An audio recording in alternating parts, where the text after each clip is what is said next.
What is good, Redcon family? It is your boy Trey. And your boy Jay. We are back yet again with another video. Today we're going to be talking about Spider-Man. This will be our review of episodes 6 through 8, Yes. I believe. Yep. So, I like to ask you first because you deep dive into this stuff. Oh, What did you feel about overall kind of the 3 episodes and what kind of stood out to you?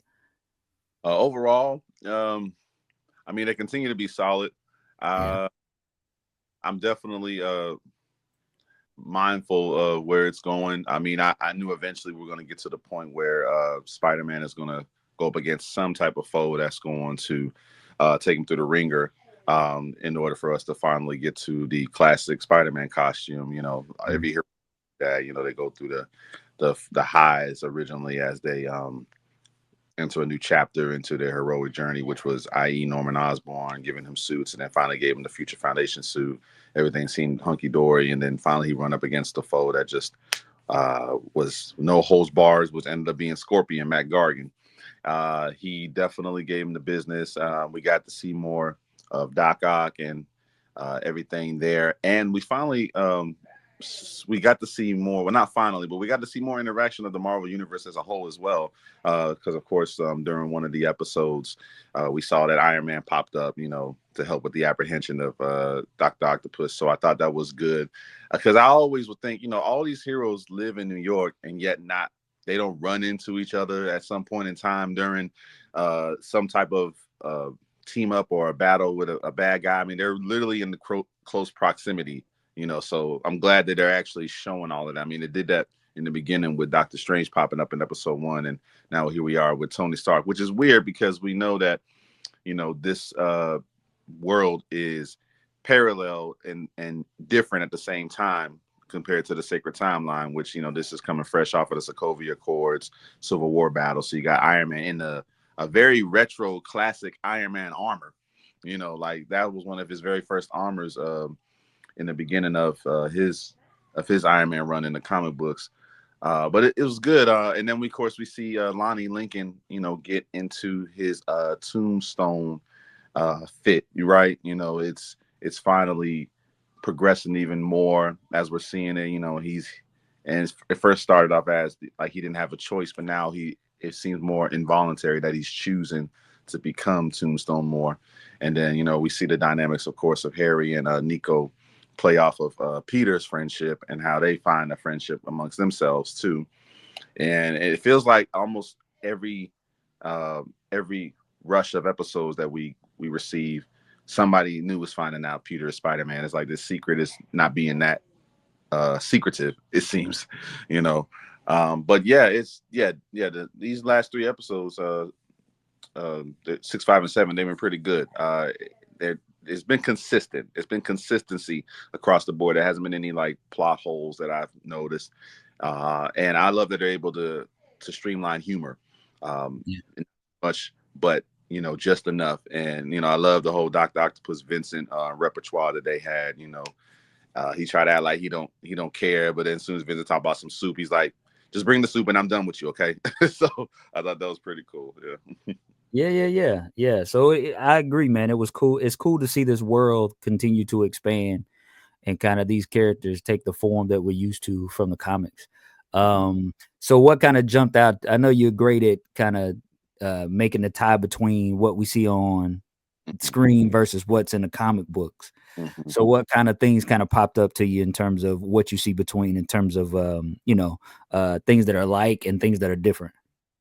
Right. So the things that are definitely like would be, of course, always, which is always pivotal and important, the relationship between Peter and Aunt May.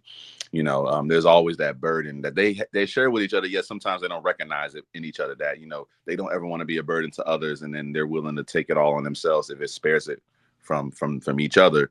But they're just doing the same thing. We get to see that in one of the episodes where Peter he's been battle damaged and defeated by Scorpion, and Norman Osborn is laying it kind of heavy on the tough love about, listen, man, you got to stop holding back. Until then, there's no need for you to do this anymore. And again, we see the like in comic books because Peter has been here before, where he's always gone up against a foe at some point where they've been able to beat him more, not just physically, but, emotionally as well. Because, like, think about Amazing Spider-Man issue 50, iconic throughout all the Spider-Man mythos. First appearance of the Kingpin, his first time going up against the Kingpin, realized that he's a foe that he cannot handle. And then we get that iconic panel where the Spider-Man costume is in the trash can, and then we get the Spider-Man No More, right?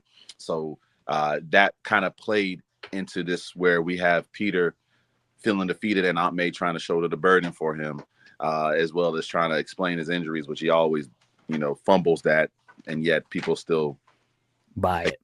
right. They still buy it, right? So it's weird.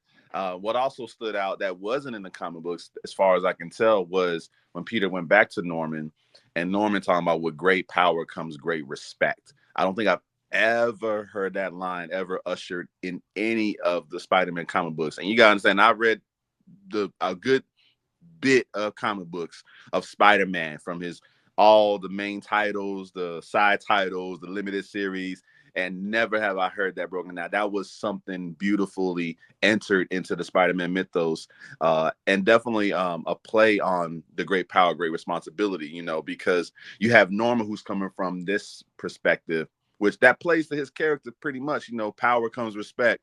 And you see Peter like, man, is Peter gonna take the bait? Like, is he actually going to do that? Like, he looked like he almost was considering, but then we have Harry, who comes to Peter's morality rescue, and pivots to him like, listen, but you got to be your own man. You got to be Spider-Man, whatever that means to you. And then, of course, at the end of that episode, we see in Peter's reflection in the glasses, the classic Spider-Man. So, yeah, those were the likes and the differences that I saw as far as comic books and as far as the show is concerned. So they do good taking material from the books and incorporating it, but I love that they're putting a new spin on that. With great power comes great respect. That's going to echo for a while, I imagine. And I'm pretty sure Marvel, what they like to do whenever something pops up in movies or TVs, they'll incorporate it in the main comic book storyline. So we'll probably see that line again. Yeah. So I wonder, because when I heard that line, it started to make me think about Norman Osborn, the villain. Mm. And then I started, we got a chance to see Thunderbolt Ross, Yes. um, and the Yes. conversation that they had. We Mm. saw the glider Mm-hmm. come in when he was fighting Scorpion. Yes. So do you think that we're going to see that turn of Norman Osborn being the classic villain? I believe it's going to be teased. So I know with this season, it's probably not going to be in full form. But I definitely believe it's going to tease and probably be a preamble to Green Goblin in the next season. I'm almost positive, 99.9%, we're going to see something. If we don't see something of a prototype of the Goblin suit, like I'll probably be disappointed. I mean, we've already seen the glider. I imagine there'll probably be some more hints, maybe some goblin bombs, or maybe they'll start off as grenades, and then the goblin motif doesn't come until the next season. But yeah, I without a doubt see that coming. And to kind of go back to your previous question about likes and the differences, because in the comic books, they have that where Norman Osborn does know who Spider-Man is, and then they get into a battle and he ends up with amnesia and doesn't recall Peter's identity until we get to those issues where he's tormenting Peter via Gwen Stacy, and then of course the infamous Gwen Stacy dies. With this, they maintain that, like, Norman knowing Peter is Spider-Man, but instead they started it off as a mentorship as regards to that. And then to see when he makes that turn to the villain, Green Goblin, with that on top of it, it's going to be a very interesting take that I'm excited for, because he already knows, Peter is Spider-Man. He knows about Aunt May. He knows about all the friends. And the thing about it is he has unlimited resources at his disposal, which will make him truly a menacing villain to deal with, more epic than it was in the start of the comic books. Yeah, because he has that personal attachment. And Yes, you start, yeah, for sure, for sure. Yeah, okay. I mean, we got a chance to see Daredevil. that was good. Yeah, I love the suit. I don't know why. I mean, I like black, as y'all watching. I wear a lot of black shirts for the most part, so I thought that was cool with the red, stitching in there, and it really speaks to Daredevil of how Daredevil's a trained fighter. Like, dude knows how to fight. Um, I think Iron Fist had mentioned one time in the comic books his style was kind of mixed with Muay Thai boxing and street fighting, which is kind of, I mean, to give respect from Iron Fist, who knows all the kung fu styles, that's pretty dope, and I just love that, he was giving Spider-Man the business, which is good because I would have been disappointed if Spider-Man was able to whoop on him, easily, but no, because Peter, this is still an inexperienced Peter in most areas, like, but Daredevil is, from what we can tell, he's been doing this for a while, just going off of the fighting that went between them. I mean, of course, the echolocation. That's part of his abilities. He had this. I don't know what the correct term is. I know he had the sticks that's part of his weaponry. I mean, he's just a skilled fighter. So, and it's definitely a good build up to Daredevil Born Again, the series. Just I think Daredevil fans are eating hard these past couple of months with Echo when that came out for the Marvel television kind of short series. So we had that. And then, of course, he was the only highlight to She-Hulk. So if anybody liked the Hulk series, I'm sorry. But he was the only highlight to that. I mean, other than, the Hulk, but that's another, I digress. That's another thing. She-Hulk twerking, oh my gosh, don't even get me started. But anyway, but yeah, the Daredevil fans are eating, and I want that same love for Luke Cage and them, but that's gonna be another topic. But yeah, I thought that was dope. Him popping up, and again, this is New York. There should be more than just one superhero, colliding with another superhero, because that's what always bugged me about the movies before the MCU. You had all these movies, and I know it's because different different companies own them, but like somebody should be somewhere, like across the street, like, hey, what's up, Daredevil? Ain't nothing, Spider-Man. How you doing? Like that. That's how it should be.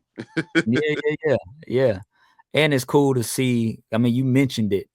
You know, they are allowing Peter to be a novice. They're allowing him to not completely know what he's doing. They're allowing him to grow. And I'm sure these relationships are going to, serve him as they should as he kind of matures as a superhero. So we got, how many episodes are left on this? Do I we believe know? 2 more. Two more? So what do you think we're going to see in these last two episodes? So I think we're going to see, and y'all can hold me to this. So 3 things. We're going to see Lilani become Tombstone, transform into Tombstone. How that looks, I don't know, but I have it in my gut that that's going to happen. I believe that, of course, I'm not going to say he's going to get the costume that's already given. I'm going to say that Peter is going to defeat Scorpion. That's going to be without a shadow of a doubt. And I believe there's going to be a crossroad moment between him and Norman. That's the third one. Like, there's going to be a moment where, listen, I appreciate everything you did, but you know what? I'm backing out. I got to be me. I got to be my own Spider-Man. Thank you for everything you did. And Norman is probably going to take it as an insult in some type of way, because think about it. Like you said, Norman bragged to Thunderbolt Ross, about, listen, we got my own Spider-Man. Listen, he's doing good. You know what I'm saying? So slide me them contracts. I got you. I got you. So that's going to probably hurt him in the business aspect as well. I mean, there are others, but those are my top 3. I mean, honorable mentions would be Dr. Octopus breaking out of prison. I think we'll get like more of a preview of some more villains. We saw a little tidbit of the Chameleon, showing up. I thought that was a really subtle nod to his character. We seeing that. I think Nico, because she's from the run up, in the comic book, she's with the Runaways, so we're going to probably see some. We saw like a little taste of her abilities maybe coming out when they did the drag race, her and Harry. Yeah. Honorable mentions, and then I think with like the creme de la creme would be is we'll probably see Peter maybe get with I think it's Pearl, right? Mm-hmm. Because there's that bond that's drawing them closer together, thanks to the fallout she had with Lonnie. So we're definitely going to see that. But yeah, my top 3 is Norman and Peter fallout, Peter defeating Scorpion, and then I forgot the other one I had already mentioned. I think it was Doc Ock. Yeah, Doc Ock. He's going to be breaking out of prison because he's too big of a hero. I mean, a villain to be locked up. I mean, I mean, I love that scene in the warehouse. He played the music, and it was all fun and games. Like, y'all can't touch me, y'all can't see me, And then I like that because he's arrogant. That's how it's supposed to be. Yeah, yeah, yeah. And I haven't even thought about this, but we are kind of seeing the beginnings of the Sinister Stick Six too. Oh, you know what? Yeah, You're right. You're right. You're right. You're right. Because there's already Chameleon. There's Doc Ock. I mean, if Norm becomes Green Goblin, then that'll come into play. Scorpion's there. yep, Honestly, we just need. They can do anybody really. Shocker or Rhino. Um, that'll be dope. Yeah. I yeah. mean, It's coming, man. yeah. That's It's how coming. Sony themselves as they try to do a Sinister Six movie. Let's just weave it into your friendly neighborhood Spider-Man. If they Yeah, haven't at all, I have no idea. I'm so glad that Sony verse is done. Oh man, like what were they thinking? What Uh, were they thinking? So quick review of 678 of your friendly neighborhood Spider-Man. Let us know what you think in the comments below. Are you enjoying the series? Tell us your predictions for the last 2 episodes of this series. Do you like it? Do you love it? Do you hate it? Whatever you think, let us know in the comments below. And if you have not, please, please like, comment, and subscribe. Goes a long way in helping us with this algorithm. For Josh, I'm Trey. This is Retcon Comics. Peace.